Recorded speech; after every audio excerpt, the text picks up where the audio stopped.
สบายดีพี่น้องสบายดีตอนไอ้ที่เที่ยงพี่น้องเอ้ยมื้อนี้ก็ถือว่าอากาศก็เป็นใจฝนบ่ตกมื้อนี้พี่น้องอยากจะได้กู้เขาวช่วงเที่ยงออกกันช่วงนี่แหละพี่น้องเอ้ยช่วง11 โมงปลายกำลังจะแกงหน่อไม้วันนี้ก็มาตอบคอมเมนต์ที่เพิ่นถามกันเข้ามาเนาะเพราะว่าสร้างบ้านแล้วแต่ว่าเพิ่นก็จะคู่ว่าเบิดทั้งหลังนี่มันเบิดเท่าใดเพราะบางคนมันก็จะมีงบสำหรับจังจะสามารถสร้างบ้านได้หลังประมาณนี้เนาะความกว้างหรือว่าความยาวกับประมาณ14 เมตรพี่น้องความยาวของตัวบ้านความกว้างของตัวบ้านกับ10 เมตร50 เซนความยาว10.5 คูณ 14 เมตรเนาะแต่บ่ฮู้ว่าตารางเมตรเขาจะไล่อะไรบ่ฮู้ไล่บ่เป็นนั่นแหละสร้างตอนแรกเนาะหรือว่าสร้างในตัวบ้านแหละตัวบ้านที่เขาสร้างนะ12 ต้นกับ6 คูณ 10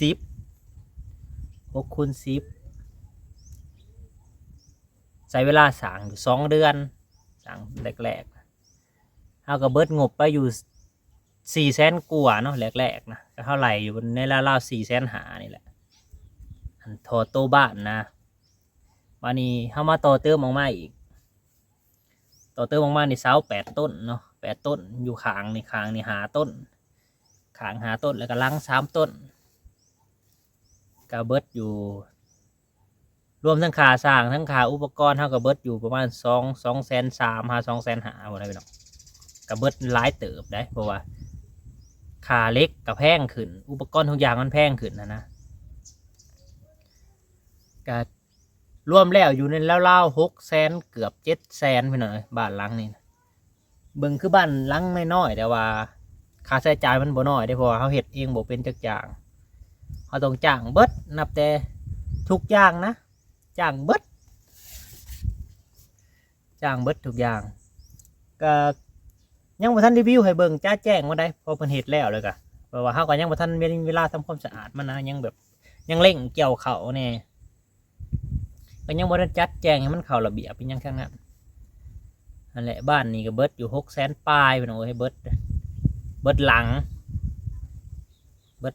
แต่ฟังเบิ่งอนาคตเผื่อจะได้จะตีผ้าเพดานห้องใหญ่ห้องโถงที่อันนั้นเฮ็ดไว้อะไรพังไปแต่ว่าตอนนี้ก็ยุดซ้ำนี่คือว่ามีบ่องผักบ่องเศร้าบ่องอยู่แล้ว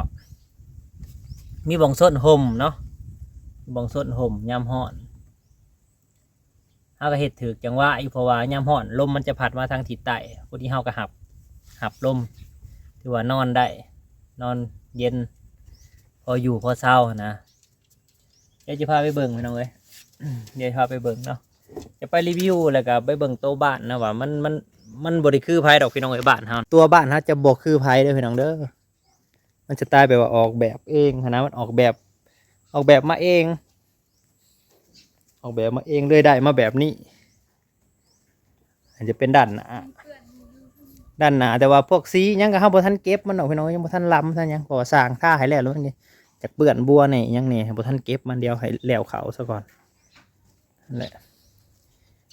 นี่คือบ้านพี่น้องเอ้ยสร้างบ้านแล้วในอายุ26 ปีสิฮอด27 ปีมีบ้านอยู่ก็ดีใจพี่น้องเอ้ย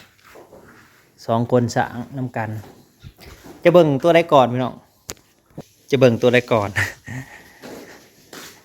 เดี๋ยวจะพาเบิ่งทางในก่อนนะพี่น้องอันนี้จะเป็นตัวเพื่อนใหญ่เฮาบ่ได้รีวิวให้เบิ่งแต่โดนเลยอาจจะยังบ่ทันเป็นระเบียบมันดอกสิเป็นตัวเพื่อนใหญ่เนาะอันนี้ก็คือห้องน้อยห้องพระแล้วก็ห้องเฒ่าแม่อยู่นี้เรานอนตู้เย็นก็บ่ทันเอาออกไปหน่อยนี่จะเป็นห้องนอนเฮาแล้วก็เด็กน้อยเขาก็นอนแถวนี้แหละเป็นห้องโถงแล้วก็เปิดออกมาบัดจะเจอห้องนี่อันนี้เป็นประตูบานเลื่อนพี่น้องเอ้ย เลื่อนเวลาล่มเด้ปิดไกลจากฝืนหน่อยจังน้อย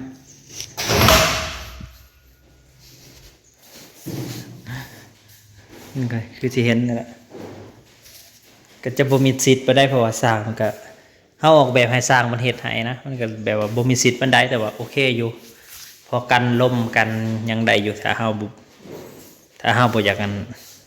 มันเด้ให้เปิดเท่าไรเขาก็จะเปิดไว้มันก็จะเป็นแบบนี้ลมก็จะโล่งอันจะเป็นข้าวเจ้าที่เอามา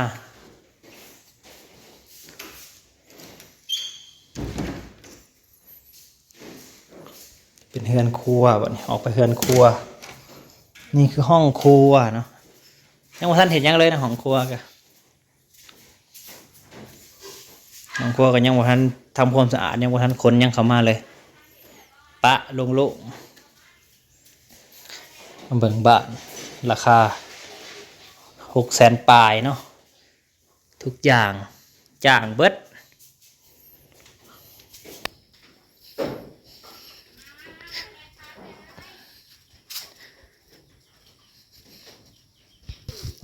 จ้างเบิดพี่น้องทุกอย่างจ้างเบิดทุกอย่าง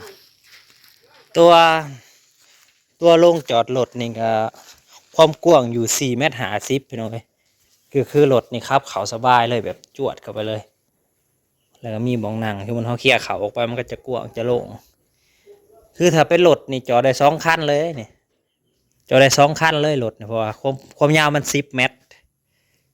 นี่จอดได้2 คันจอดมอเตอร์ไซค์ก็ได้หลายคันเติบจอดรถทำหน่อยก็มีนี่รถทันว่า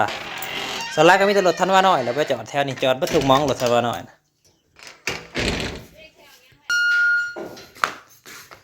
นี่แหละเดี๋ยวจะพาไปเบิ่งด้านหลังก่อนพี่น้องด้านหลังห้องน้ำแต่ว่าห้องน้ำบ่ได้ติดโตได้เฮือนเฮาห้องน้ำอยู่เนาะก็มีแผนถ้ามีเงินก็จะสร้างใหม่อยู่ให้มันหรูหรากว่าเก่าวันนี้เอาพอได้ใส่ซะก่อนจะเป็นทางเดินไปห้องน้ำกระเทพื้นเรียบร้อยแล้วเทพื้นเรียบร้อยอันนี้จะเป็นท่อน้ำทิ้งเนาะจากอ่างน้ำจากอ่างล้างจานแหละแต่ว่ามันยังใส่บ่ได้เพราะว่าเขายังบ่ทันมีแทงน้ำอนาคตอาจจะได้เห็ดแทงน้ำอยู่ทางเบิ่งจะเห็ดอยู่บ่องโซลาเซลล์พุ่นแล้วก็จะดึงท่อใหญ่ๆมาเลยนะเห็ดนี้จะเป็นด้านหลังเนาะคือหลังพวกที่อยู่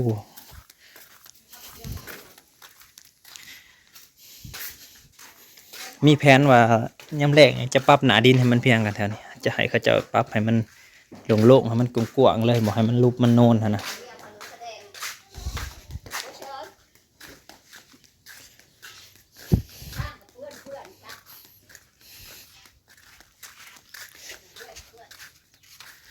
ี่จะเป็นบ้านขางบ้านเนาะขางบ้านคืออุปกรณ์ที่สร้างเห็นเท่ายังกับท่านไปเก็บเลยพวกไม้เสลายังกับท่านเก็บเลยจะเป็นขางบ้าน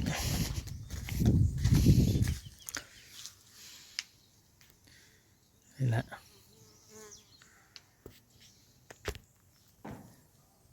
ตรงในกับบริทาสีดอกพอห้องน้ำบางทาบ่ได้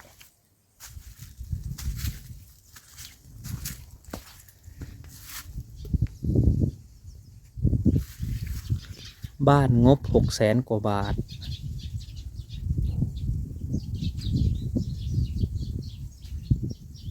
ได้มาประมาณนี้พี่น้องเลยพอมันท้ามากหลายมือแล้วเขาก็บ่ได้ท่านเห็ดคลิปตอบถือว่ามือนี้เป็นโอกาสดีเนาะก็เลยพามาเบิ่งมาชมเนาะเดี๋ยวให้แล้วเขาแล้วก็จิเคลียร์ทำความสะอาดทุกอย่างแหละทำความสะอาดทุกอย่างมันเรียบร้อยมันเป็นตะเบิงตะอยู่ตะเศร้า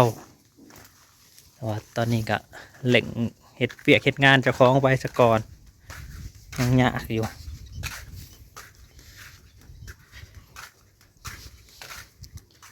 เงินซอยกันเก็บกันหามาแล้ว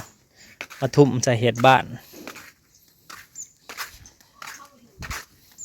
คันโบอดทนอะไรก็บ่ได้เลยพี่น้องเลยเพื่อสิได้แต่ละขั้นตอนจะประมาณนี้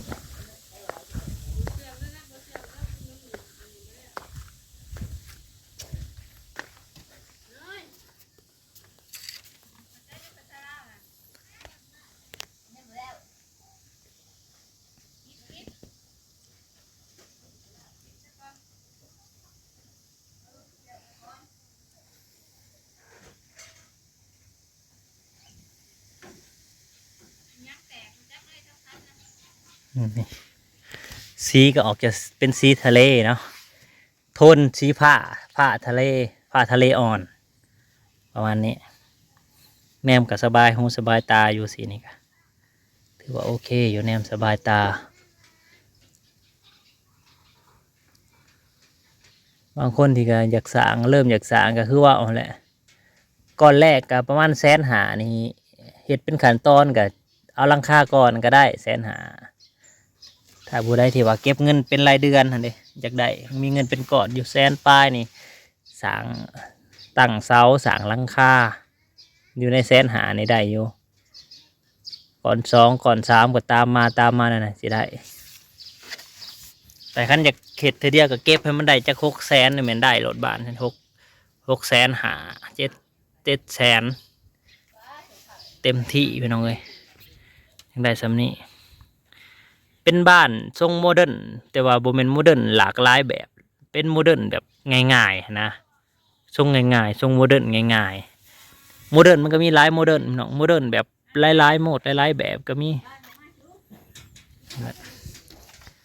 ตามนี้พี่น้องเอ้ยรีวิวให้เบิ่งเต็มฉบับพอกันใหม่พี่น้องเอ้ยขอบคุณทุกๆคอมเมนต์ที่โอกาสมาตอบให้แล้ว